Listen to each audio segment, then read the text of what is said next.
I think that's a very good point, the reinventing part of it.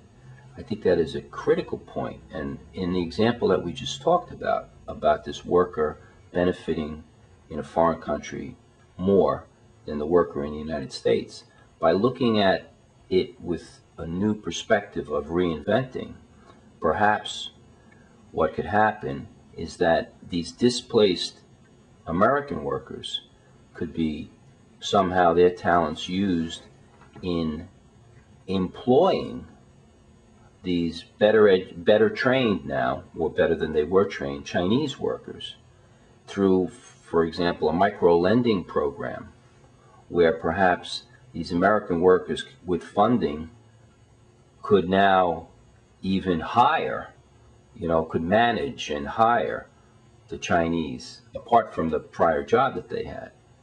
And so everyone is so the rising tide lifts all boats. So it's not necessarily a zero-sum game that what is lost here, what's gained abroad is lost here, but perhaps there's a way to make everyone gain from it. And I think your talking about reinventing is good, and I think that's where the Americans really excel with our entrepreneurship and our creativity, is looking at that. So if we're approaching with a better view, perhaps it's a more 60s or idealistic view of the world, we can come up with these ideas. I think the challenge, and we're having a kind of esoteric blue sky conversation here, right? But I think that is the challenge of not just talking about reinventing, but doing the reinventing, and sometimes you're forced into it, because if how you've been conducting business or your personal life for years is no longer working, right, in terms of survival, right, you've got a couple of options. You can start standing on the street corners of Manhattan with a tin cup, which I guess would be one way of reinventing yourself. Right. Especially if you play guitar well. Exactly. Or even if you don't play guitar well. Or saying, well, I want to hold on to some semblance right. of my old life. Or I've got obligations. I brought children into this world. I'm no spring chick. I've got to think about my retirement. I think about my future. And I have a certain intellectual capacity that, hanging out on the streets of Manhattan might be okay for a day or two, but talk about sustainability. So I've got to do for myself what I'm not necessarily finding other people willing to do for me. Right. And if you have a lifetime of doing that, and I have spent my entire career pretty much as a self-employed consultant, and my career has evolved over the years. Have I made some bad choices? Sure. And I was talking to a friend, well, when you asked me to do this interview, I said, gee, I know when if PR is slow, fall back on another career. Real estate, maybe not the best choice in this particular market. Right. But it was an outgrowth of the fact that I said, gee, I've had a fair amount of clients who are real estate related, or economic development, or architecture. It's an area that I like, urban planning, something that I think I have good ideas about and a good sensibility about. So getting a real estate license, it's not exactly rocket science.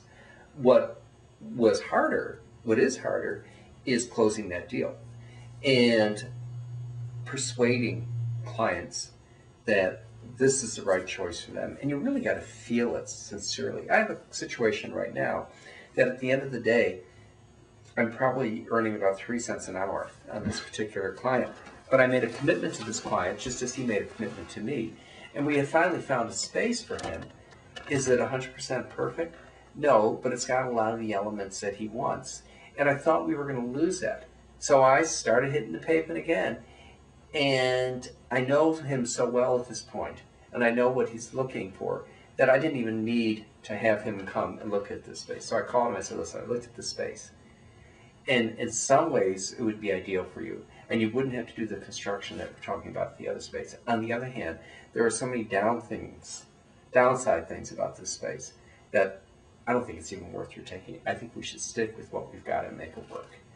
And he's agreed, and I think he realizes that I have his best interest at heart here, that yes, of course I want to close this deal. I've spent a lot of time with him, but I'm hoping that will pay off in the long run so that at some point when he's either ready to buy a building or has a friend who wants to buy a building, he'll say, call Rob. He's going to stand by you, and he's going to find that space for you, and he's very creative. And that's where I think my marketing experience comes into play here. And that Yeah, I can see how that is. I find creative solutions. I had another real estate client recently who had a challenging situation because all they're doing is adding a second floor to their building. And they could have lived through the construction, but it would have been pretty unpleasant. So they needed a short-term lease, and they wanted something where they, on a drop of a dime, they could go to the construction site to supervise things, or the contractors ran into a problem. Right. The challenge was finding a landlord who was going to be willing to give them a lease for 4 months or 5 months.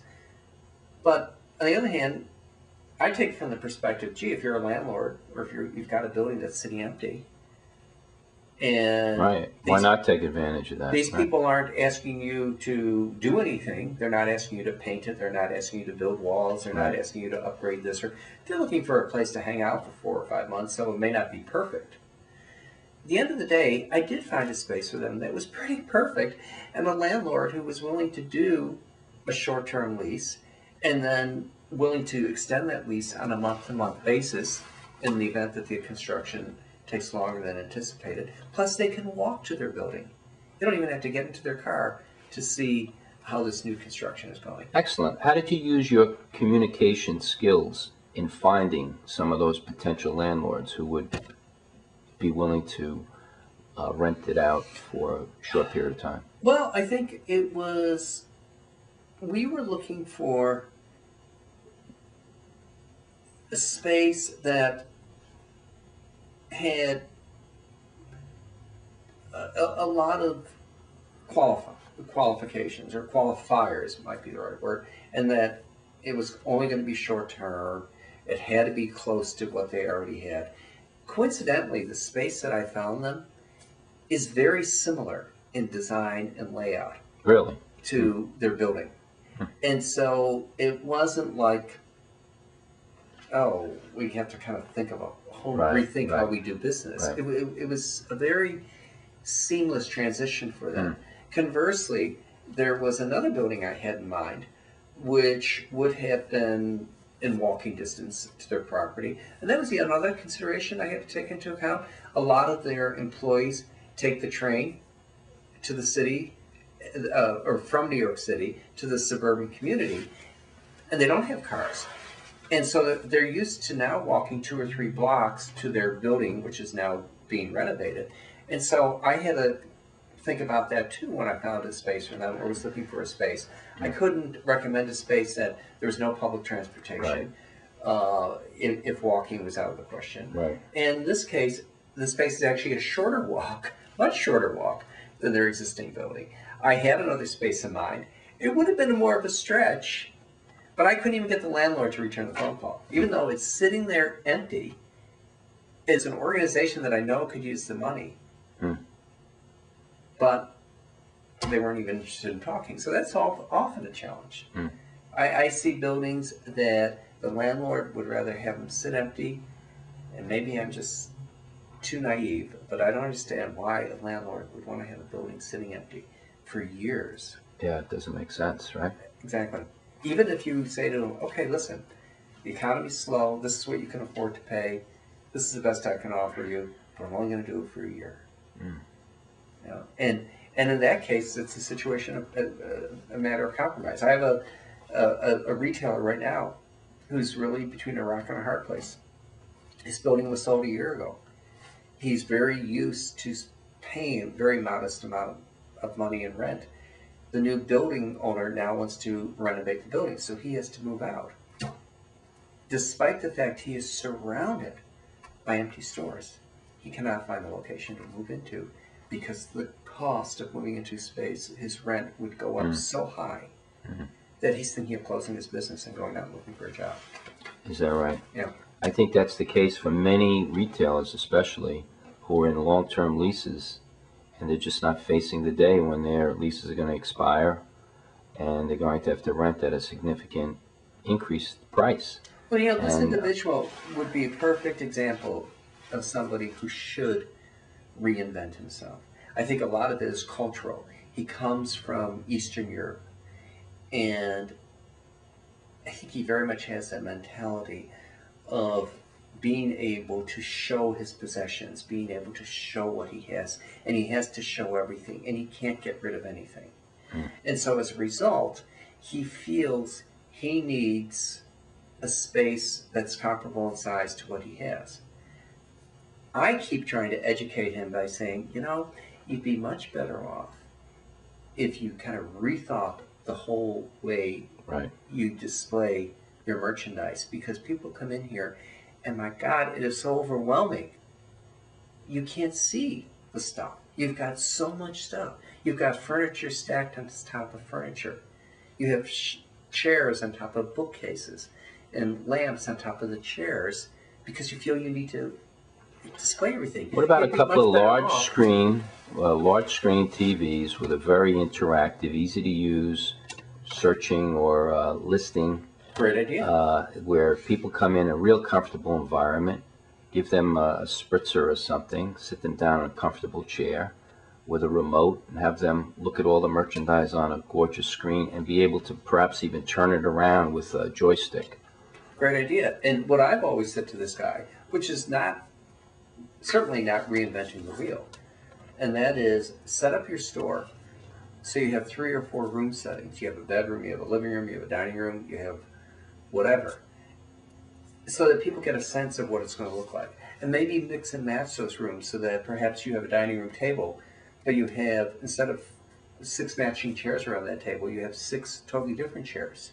But now you've shown your prospective clients that you've got this colonial style chair, you have this Danish style chair, you have an elaborate, maybe Italian design style chair. What you want to communicate to them is that you do carry a lot of merchandise, or you have access to different vendors, but you just don't have it all on your floor. You like this chair? Great. You know, I can get it for you. I can get it for you in 2 weeks' time, or I can get it for you in a week's time, or I can deliver it tomorrow. It's in my warehouse. But the idea more is to show, I think, the variety of merchandise you have without showing every single thing you have. And you still have traditional catalogs, or your idea of using a flat screen TV and showing room settings, so people really get an appreciation for how it might look. And I think your resourcefulness and creativity could benefit a lot of people like that. I think that's the way we have to look in terms of going back to that whole topic of reinventing ourselves and how do we stay competitive. Right.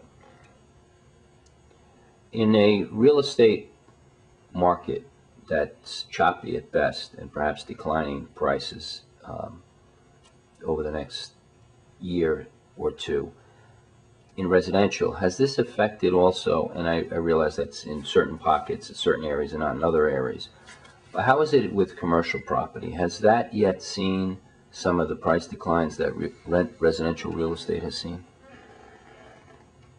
I haven't seen the price decline so much, but I have certainly seen an increase in inventory. Okay. But I still see landlords, a lot of landlords, still asking pretty high prices in a market that can't necessarily support those prices.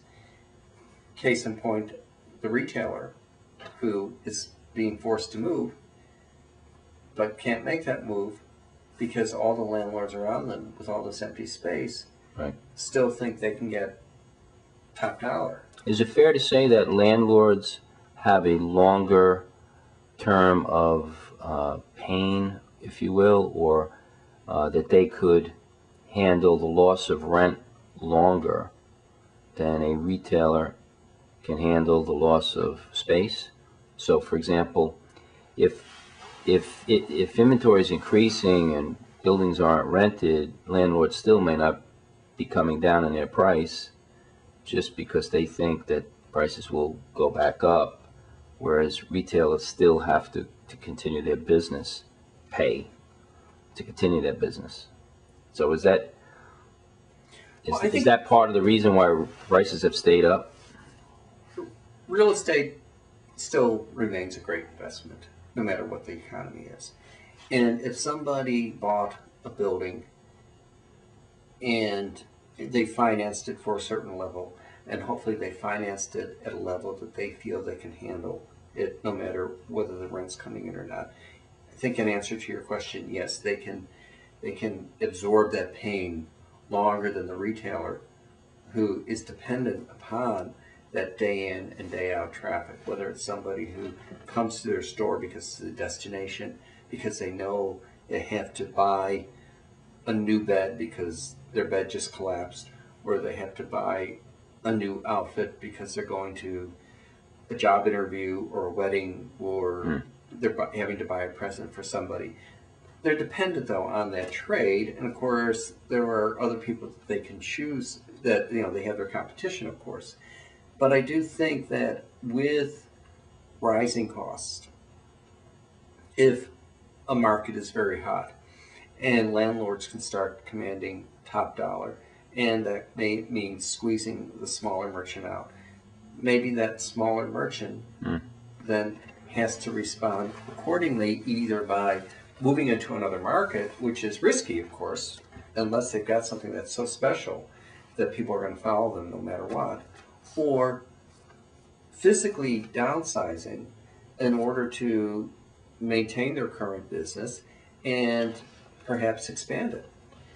And I think a lot of that, goes back to our discussion too about international markets and having a piece of your business somewhere else, and maybe just a storefront. It goes to the whole idea, of course, of online buying and what have you. But people still like to get in their car, go to a mall, or go downtown and walk and window shop and walk into a store and touch and feel. I don't think we'll ever lose that. I agree with you. I don't think we'll ever lose that. But perhaps making that trip. I do very, but the only thing I buy online are books. Is that right? Mm-hmm. I don't buy that much online, but I do a lot of research online. Oh, absolutely. And I think that has also had a major effect on price awareness and product awareness. So before going to the mall to sample a merchandise or see it or see the different selections, you kind of have an idea before you go in there of what kind of product you want to buy or what you're going to buy. And you do the research online, so this way retailers must be more aware of how good their prices are and how their selection